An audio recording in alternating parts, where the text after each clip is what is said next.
Hey, what's up, everybody? Welcome into Tom Curran's Patriots Talk podcast. We have the Senator Phil Perry alongside. By the end of the podcast, you'll be hearing from Patriots edge rusher Josh Uche. He is a impending free agent, and he's got thoughts on Jerod Mayo as the head coach and also the end of the Bill Belichick era. So stick around for that. But first things first, Phil, I think that this should be seen as sweet music to Patriots fans' ears. Hit it. We're bringing in talent 1,000%. So have a lot of cap space. Love it. And cash. Yeah. Ready to burn some cash. Phil, our guy has no filter. Be that as it may. If you think this is a reckless approach, I got to remind you, the Patriots spent $10 million on Isaiah Wynn guaranteed, and they also spent $49 million combined for the services of Jonnu Smith and Nelson Aguilar for 2 seasons. So that's almost $60 million. If you don't think they were burning cash before, check your data. All that said, what was your reaction to Mayo dropping truth bombs? He says with a question mark at the end. This is who he is. These are the kinds of interactions with the media we're going to get. And I don't think he's necessarily going to regret saying that. I think he would look at that and say, well, everybody knows we're going to spend. They have to spend just to get to the spending floor that is required by rule of all 32 NFL teams. So yes, they're going to spend.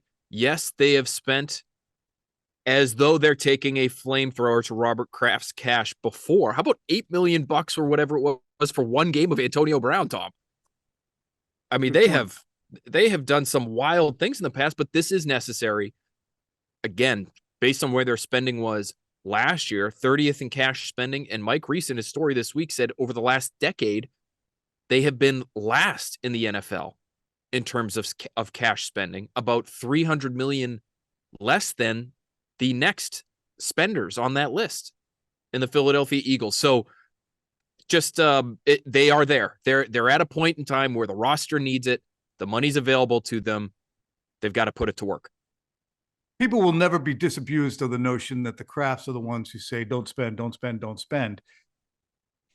They hired Bill Belichick to be the guy handling the purse strings, and he did it beautifully. And you'll notice wherever he goes, he's probably going to employ a similar strategy. Now, you say, well, didn't you just mention those guys he overspent on? Yep, I did, because he hadn't spent on those positions and then had to go into panic buy mode. For instance, had Devin Asiasi and Dalton Keene worked out, he wouldn't have bought a Jonnu and a Hunter Henry. So the bigger part of this is that the Krafts were actually drunken sailors before Bill Belichick showed up. Bill Parcells was a spendthrift. When the Patriots said, you know what, Bill, we don't like you buying everything because we're not sure how long you're going to stick around. We're going to put a little bit of checks and balances in on you. They were able to do that. But then after Parcells left under Pete Carroll, the Patriots had Drew Bledsoe, Bruce Armstrong, Ben Coates, Willie McGinnis, Lawyer Malloy, Ted Johnson, and Ty Law among some of the highest paid players in the league at their position, if not the highest paid player in the league. Bledsoe signing a contract in 2000 that actually made him the highest paid player in the league. But Belichick put himself a nice trap door in that. Additionally, there were a lot of friends of Drew along the offensive line who were given pretty hefty contracts. So they were in cap jail, but they had a good core. This Patriots team on offense does not have a good core, but is not in cap jail and has resources that team didn't have. Where would you rather be, hombre? I'd rather have the good core, quite frankly, and then figure out the money stuff. Because if you have at least a core of players that you believe are dependable, even if you're not sure they're championship caliber, which that core, most of it proved to be when you're talking about Ty Law and Willie McGinnis and Lawyer Malloy and Ted Johnson, those guys are all critical players on a Super Bowl winning team.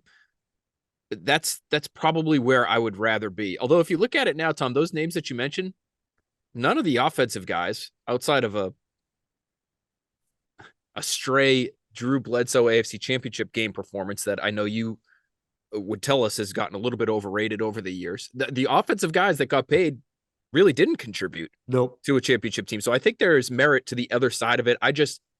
it would make me feel more secure if I was running a football team to understand I had championship pieces, or I thought I had championship pieces in place. And I'm not sure you could say that about this Patriots team as it stands right now.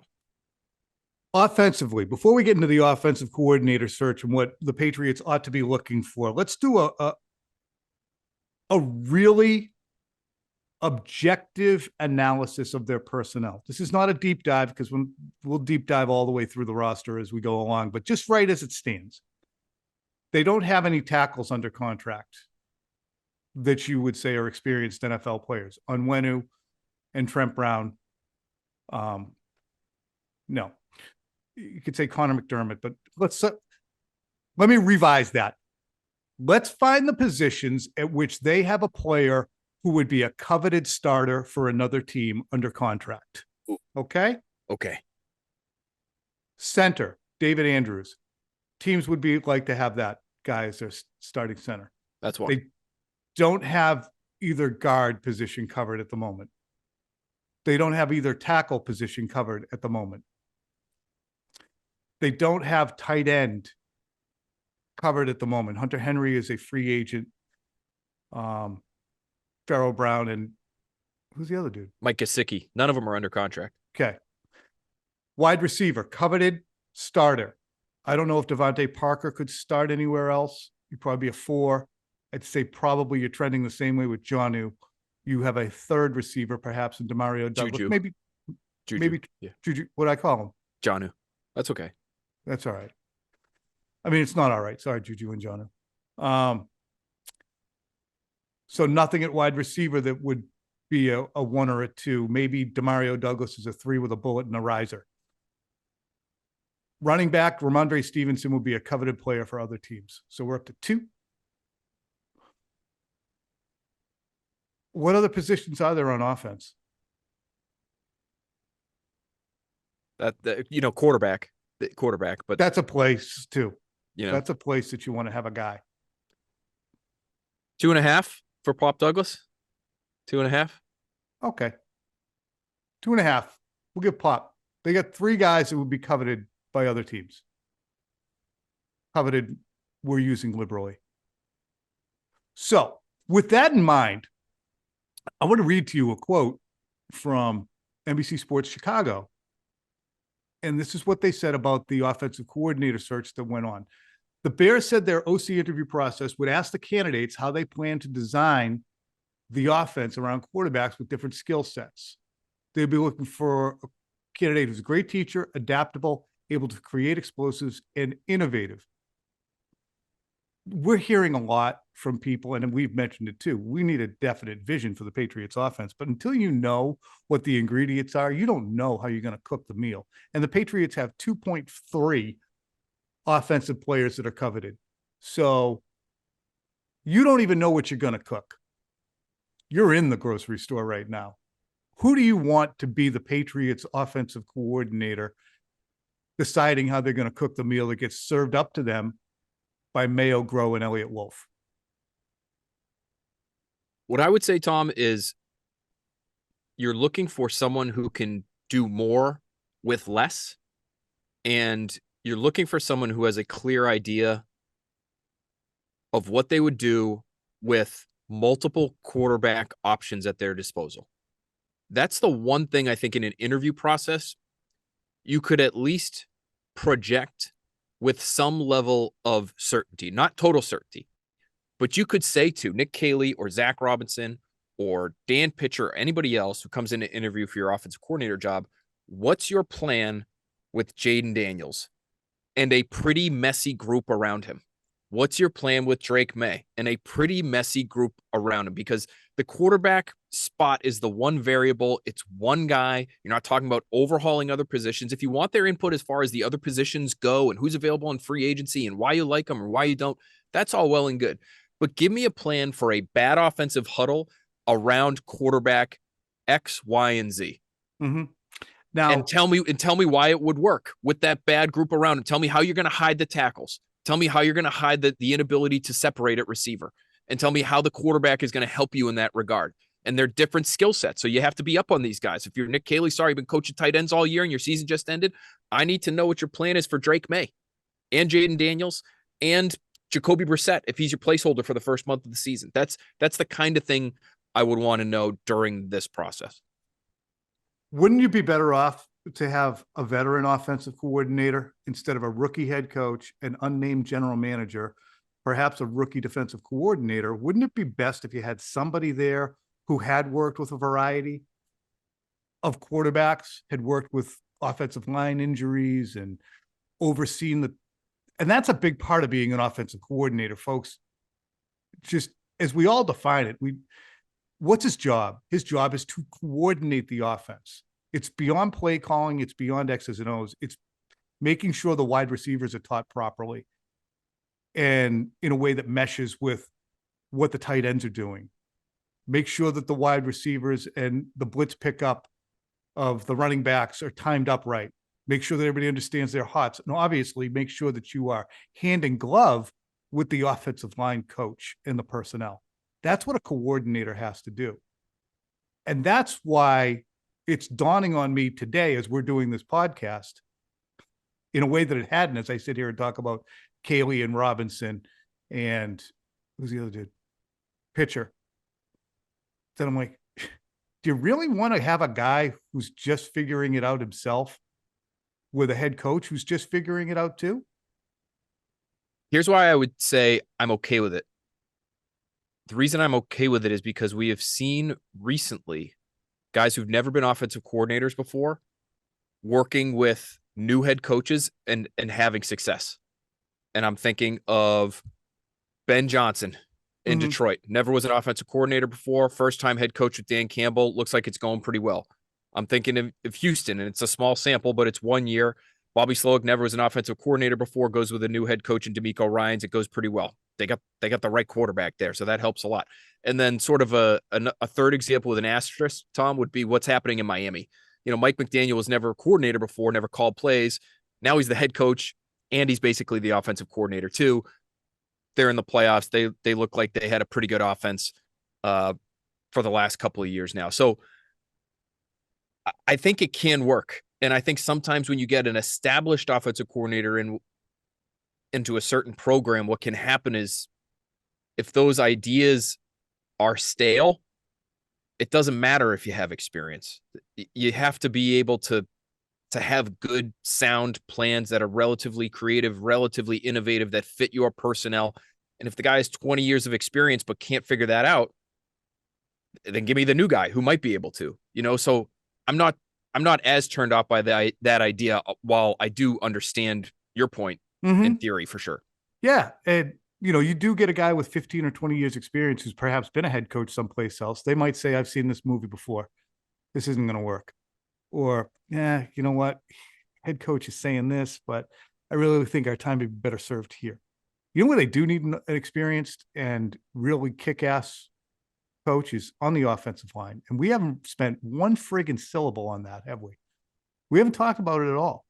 Is Adrian Clem coming back? Is Billy Yates a good offensive line coach? He's been here for 3 or 4 years. You get intermittent bouts of competency there, but he's also had guys around him who have also shared the position, whether it be Joe Judge or Matt Patricia or Bill Belichick, all of whom, Belichick in particular, I trust as an offensive line coach. But it's that to me is kind of sneaking under the radar, huh? And the wide receiver position. Is Troy Brown a good wide receivers coach? Wide receivers have, by and large, you can't say not developed because they're free agents. And Jacoby Myers did a nice job developing. Was Troy the receivers coach throughout Jacoby Myers' development? He was the one who worked a lot actually with Jacoby Myers and Gunnar Olszewski. Boy, was that 2019, I think. 2019. He had hands like feet. God, he couldn't catch. God, he could not catch. Watching him. But he's still no. It was 2020. It was 2020 when they tried to elevate him to wide receiver, and he was absolutely could not catch a friggin' cold from Cam Newton or Jarrett Stidham. And you've seen plenty of guys not develop. I mean, you've seen N'Keal Harry obviously not developed. Tyquan Thornton has not developed. So the development picture there hasn't been great. It does look like though, Troy's going to be back. He's already planning to be in Mobile as part of the Senior Bowl Oh, yeah. coaching staff, and they wouldn't send him down there if the plan wasn't to bring him back. So that's an interesting piece to the offensive equation that I think we know is going to be back for 2024. But those assistant coaches are going to work hand in glove with the offensive coordinator. So does Troy say, how come I'm not the offensive coordinator? I mean, there's a lot to plow through in these positions when you have an incumbent coach on the staff now elevating to the head coach, and he has to make decisions about guys he's worked alongside. So there's a lot to plow through there. Phil, you like sports. One of the great sports stories of our time is talking about what the Patriots should do at the top of the draft. I put out a very simple quick slants poll this morning. It is still unfolding as we speak. And right now, the numbers on said quick slants poll, well, here's the question. Which quarterback would you prefer the Patriots wind up with in the 2024 NFL draft? Don't worry about who's available, just preference. And why, if you don't mind. It's only been up for about 40 minutes. We already have 1,778 votes, and you're going to be fascinated. Here's the options.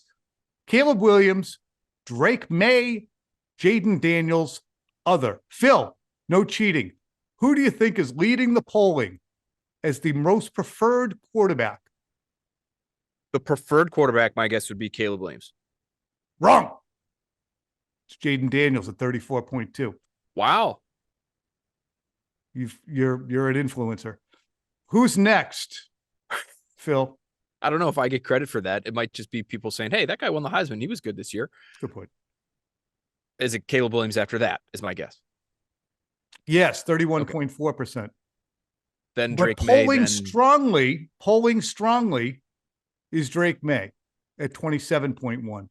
Yeah. Other and or undecided has 7.3% of the vote. Again, 1,700 votes. And our buddy Curran, who you know is Godiva on Twitter, she says, admittedly, I get most of my draft intelligence from the senator. However, given the challenge, I did some quick research, and Jaden Daniels seems to be on the rise. Numbers overall slightly surpassing Caleb Williams, going with the hot hand. So this is evidence, Phil, hard evidence that you are indeed an influencer. Which I appreciate. And I've long thought that of myself, and I'm happy now the people have started to come around there. But this is a fascinating conversation to me, Tom, because I think it just gets to one of the problems that is associated with draft Nickism, which is once you get a stake in a take when it comes to the draft, it's really hard to let go of it. And people went into this past season assuming Caleb Williams and Drake May were the two best quarterbacks in the country. They've now declared for the draft. They are still widely thought of as 1 and 2. But all the while, after those takes had already come out, I'm just knocking over my microphone. I'm getting so excited about this. Those takes are out of the oven. They're ready to consume. And while they were sitting there on the plate for everybody to drool over, Jaden Daniels was busy in the kitchen cooking up one of the best seasons that we have seen in recent college football history. So I think people are just starting to come around as to just how good Jaden Daniels was this year. Tom, I want to tell you two of the major concerns with Jaden Daniels, and I want to hear if you are concerned about those. Number one, this is his first really great next level kind of season, and he's an older player.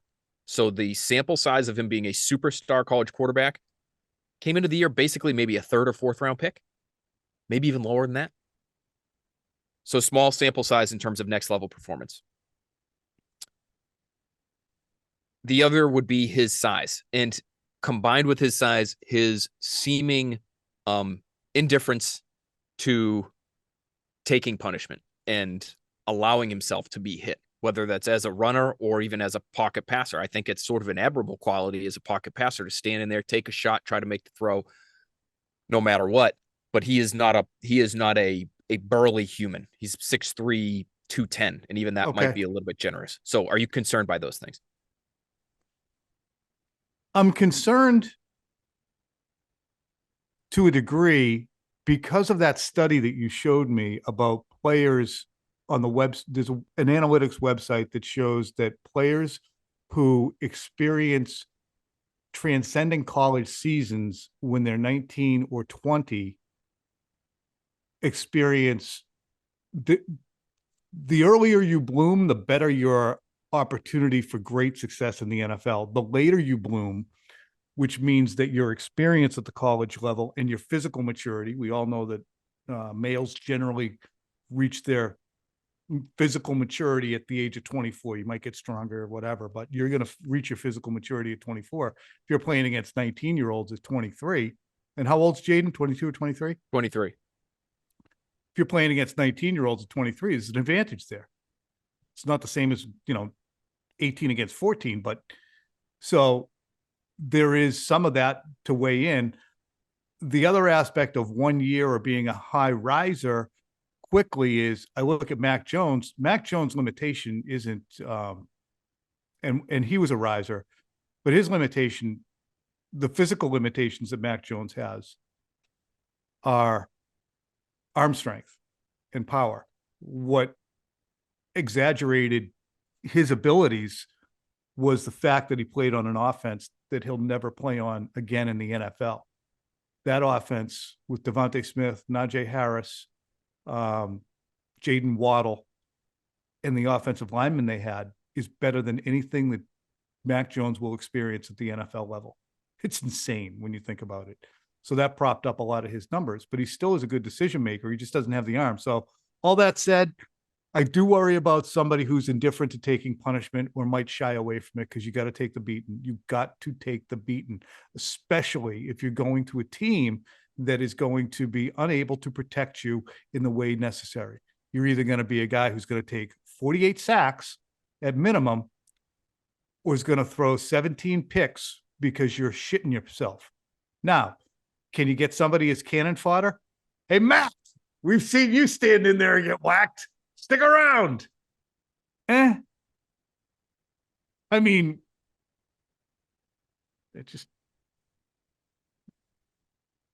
that's a role. That's a job description.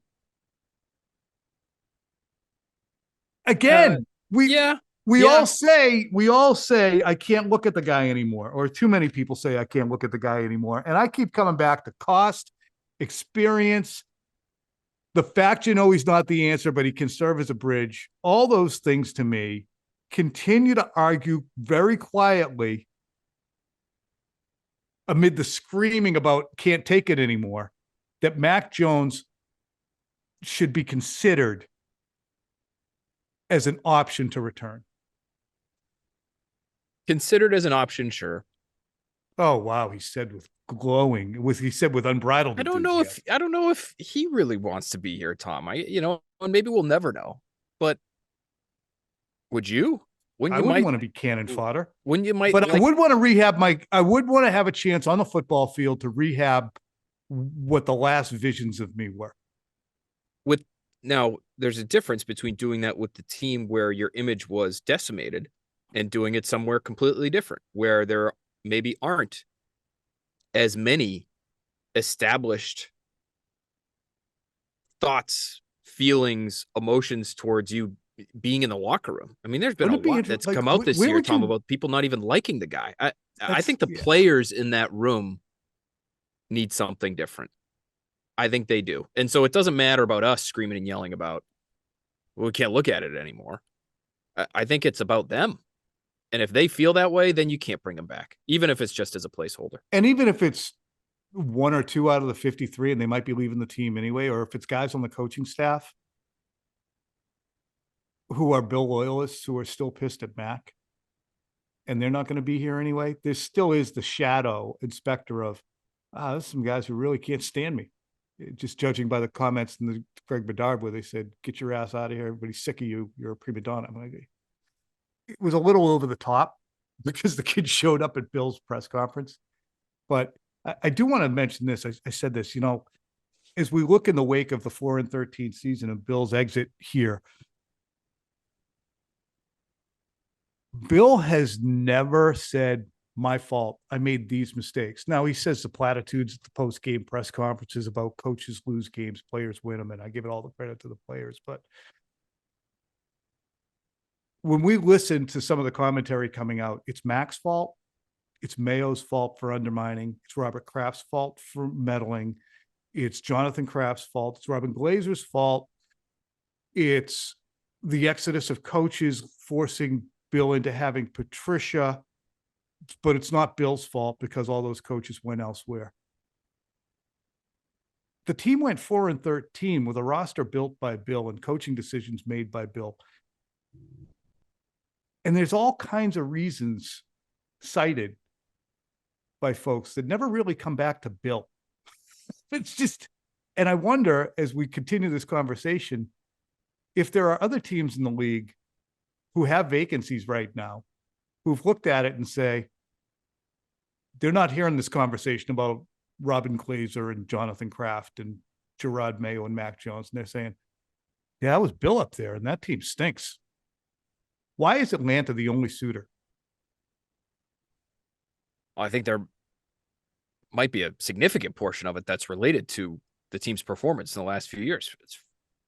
This guy's set a 4-13 team. Andy wants control of the personnel. Have you seen their drafts? You know, and I'm now speaking as someone who might be advising an owner. Say you're CEO Rich McKay, and you're in Atlanta, and you're talking to Arthur Blank. Listen, Arthur, I know you're in your 80s. I know you want to win right now, and I know Bill Belichick has won more than anybody. I get it. I don't think we're guaranteeing ourselves that opportunity by bringing this guy in. And he wants to be right in your ear. He wants to ship me out of town. He wants to ship Greg Beatles out of town. He doesn't want to listen to any of us, even if he allows us to stay around. We're not going to have, you know, you've paid us a lot of money to help advise you on a team that does have some promising young pieces. We're just a quarterback and this away. is Phil theorizing. This is Phil theorizing. This is me theorizing. Would be. Yeah. Yeah. So that's part of it. I think his age is part of it. I think how he will relate to players, Tom, could very well be part of it. Now, maybe there are some owners out there who say, we don't care about that. Our players need to be put in their place. They need to get in line. This is exactly the guy we need to do that. But I think others are in tune to how players think, feel, what gets them motivated, what gets them to respond. And I can't imagine there's a huge number of young players that are going to be fired up to work with Bill Belichick right now. As much as he's won and as much of a legend as he is in their eyes, potentially, there's a lot out there on what he is like to work with, some of which has come from his own mouth. Right. And that's not, generally speaking, what the younger generation of athlete is looking for these days. Yeah. I texted with a former Patriot yesterday a little bit, just catching up and of a recent vintage. And just talking about Bill's fortunes, and he said, players are going to want to trade ASAP. It ain't going to work. It's unfortunate because I like the guy, but these new age players, they're different. So that is you're going to have a high priced individual who really wants things his way, who's only going to be there for 3 years, realistically. And how quickly will Bill turn the team? Atlanta is absolutely the best option. The reason being they have two good offensive linemen, as you pointed out to me, Phil, because I forgot about the other guy you mentioned. They have Drake London, Bijan Robinson, Kyle Pitts. So you got an offensive lineman, you have a tight end, a wide receiver, a running back. They have another good complementary running back in Algieri. They have Jesse Bates, who's a top-tier safety. They got Calais Campbell. They got a great kicker in Younghoe, and Pinion is their punter. And they lost 5 games by 5 or less points. They went 7-10. Bill can get to 10 wins there. So to me, he should be very desirous of that opportunity if he wants to get that record. So to the point where maybe spot. he should be to the point where he should maybe be willing to bend on not having all the power he had here in New England. It's a great spot. And as we've, come to learn now, Vrabel's going in for an interview in person. Harbaugh's going back for a second interview. Multiple individuals are going in for second interviews for that job. So What should have been a layup, one would have thought, is not a layup. Is he getting blocked at the rim or is he missing the shot? We don't know. But they're in a good spot. They got, okay, quarterback is quarterback is quarterback. Bill doesn't need quarterbacks anyway. He's got $60 million worth of cap space with some tinkering. He's got a first, he's got a second, he's got 2/3, he's got the 8th overall pick. It's a good spot for him to get to 10 wins really quickly. And you can say, well, it's a crap division too. Well, Bill lost 34-0 to the Saints this year. Anyway, resolution there actually does impact the Patriots here because Steve Belichick is a candidate to remain on the staff, and one would think a candidate for defensive coordinator as well. So it's interesting how intertwined all of this still is, Phil. Yeah, unfortunately for the Patriots, it feels like they've had to put the pause on their defensive coaching search because of Bill Belichick. Because how is Steve going to factor in? How is Brian going to factor in? Are they going to want to go with him? Do they even have an option to go somewhere with him? Or is he doing TV somewhere in 2024 because the job went to Vrabel or someone else? And it's not as though coaches are necessarily flying off the shelves at this point in time, but I think that's coming relatively quickly. So the sooner the better on this stuff. And if the Falcons are taking a long time because they've, at last check, Tom, interviewed 13 head coaching candidates for the opening. I mean, it's unbelievable how wide open a search. You can't say they weren't thorough. You can't say that about Arthur Blank. So good on him for that. But now you're waiting around. And if you do end up elevating a Steve Belichick or DeMarcus Covington or both, well, now you got to find coaches that can slide into their places. Now they've left vacancies for you to fill a little bit lower on your staffing depth chart. Now, maybe some of these other guys that you've interviewed for DC, those would be candidates to fill in behind those assistants to Mayo.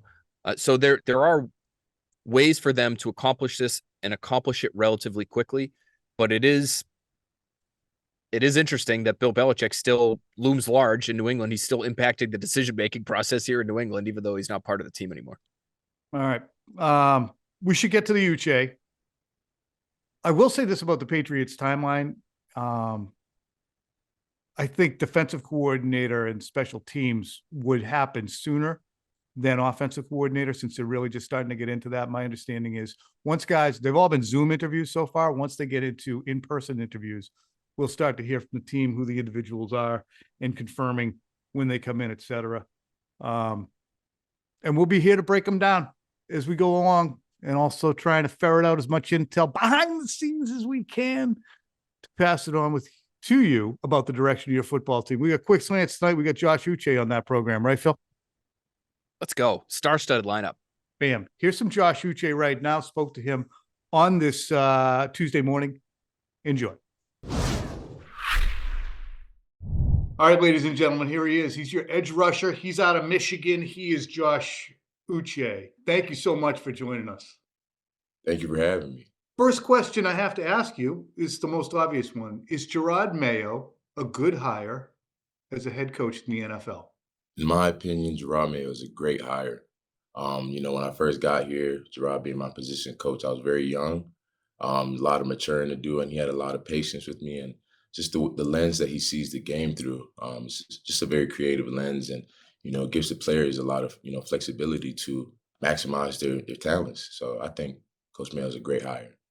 I remember when he was a player, I'd walk in to the locker room during media access period, and I would see him sitting with players, not in a demonstrative way, but just as the regular course of things, on a laptop with a guy just going through the things that needed to be gone through. And that was as a player. Is he a good teacher? He's a great teacher. I mean, like I said, he gives us a canvas to paint on. And, as long as we're painting within the framework of the canvas is whatever picture we want to paint in. Just different things we may not be seeing from a player's perspective. Him being a former player, he's able to give us a lot more insight into, little tidbits that might make the game slow down more for us. So you hear, Josh, that every generation is different in the way they process, relate, and operate. Is your generation difficult to relate to? I mean, the best way to answer that is, we're in the digital age. So there's a lot more information than there's ever been before. So, it's kind of hard to sift through what's real and what's not. And I think Coach Mayo does a great job of, keeping the guys focused on what really matters within the building. So, I think he relates great to this generation, my generation, and yeah, I think it's very relatable. What does matter? Like we've heard, like a couple years ago, Mac Jones said about the offense. He said, I like to know the why behind a play. I like to know why we're doing things. Is that a difference, I suppose? Yeah, I'd say sometimes some guys operate better when they understand the system more and they understand, everybody's position within the system, so they know how they fit within the puzzle, I guess. So maybe just more explanation, more details, as opposed to, maybe like things that are one tracked, and kind of tunnel vision. Hmm. Sometimes some people like the bigger picture to really understand where they fit within this, framework of things. So. Yeah, like instead of, hey, this is you, this is your job, this is what you specifically do. Don't worry about what Joe does. Don't worry about what Larry does. You just do Josh right here in the middle. Let me ask you, um, is there any one thing that stands out to you in terms of an interaction you've had with Jerod that you recall as being, oh, look at that smile. Go ahead. I mean, it's multiple. I mean, just like growing up, the way I was raised, you take work kind of like sometimes it could be a little too stiff at times, but the way Mayo coaches and he played the game with that love and that passion and that joy, and sometimes things can be difficult, even as we saw last year, but just coming into the building with that energy that kind of just permeated throughout the building, even when things were difficult, even when things were hard, at halftime, just the energy and just getting guys going and not falling into that trap of, feeling sorry for yourself or anything like that. Just always keeping guys going and upbeat. So, You never put up four fingers for the fourth quarter, did you, in front of Mayo? Because I know that pisses him off. What does that uh, mean, four? You gonna start trying now? no, I don't think we really, that's really a thing we do Yeah, sometimes. that was the thing he flipped out one time when he saw we were watching it because we used to co-host together, and he saw somebody putting up a four, and he started flipping out. Yeah. Should be Oh, trying on quarters. Yeah. don't do it! Don't do it! I'm gonna keep my hands down. It's all That's a good. good idea. Gerard's replacing a legend, obviously, on the sidelines. How difficult will that be for him? I think that's for him to answer that question. I think, this is his journey, his legacy. So however he goes is, solely on, that's for him to decide. And, I feel like, Coach Belichick is a legend in his own regards, and Coach Mayo is this is his journey. So I'm not one to speak for him, and I'll just kind of let him, answer that question, answer No that bill. doubt. What kind of impact, though, did Bill have on you as a player and as an individual? Man, I mean, just coming into the league at a pretty young age, 20, 21 years old, there's a lot of things you don't know. There's a lot of maturing you need to do. And just the discipline and the system and the routine that goes on here has allowed me to kind of be able to function at a high level outside of the building and just, going into being with my family, just trying to be the best leader I could be and just, being able to be regimented, and from the knowledge Coach Belichick has passed on, from systems to, going into his office and we talking pass rush to, just any mistakes I made. Just, just I don't know, it's a lot. There's a lot and it's hard to kind of really put into words, but it's just like I feel like, special relationship and he's definitely done a lot for me and my family. So He's been such a constant too. I mean, it's like looking up and seeing something that was on a skyline not there anymore. mhm. Will it be odd, even though 3 years isn't forever, but will it be odd to come in for another year and not see Bill there? um I mean, like you just said, like, he's the staple here.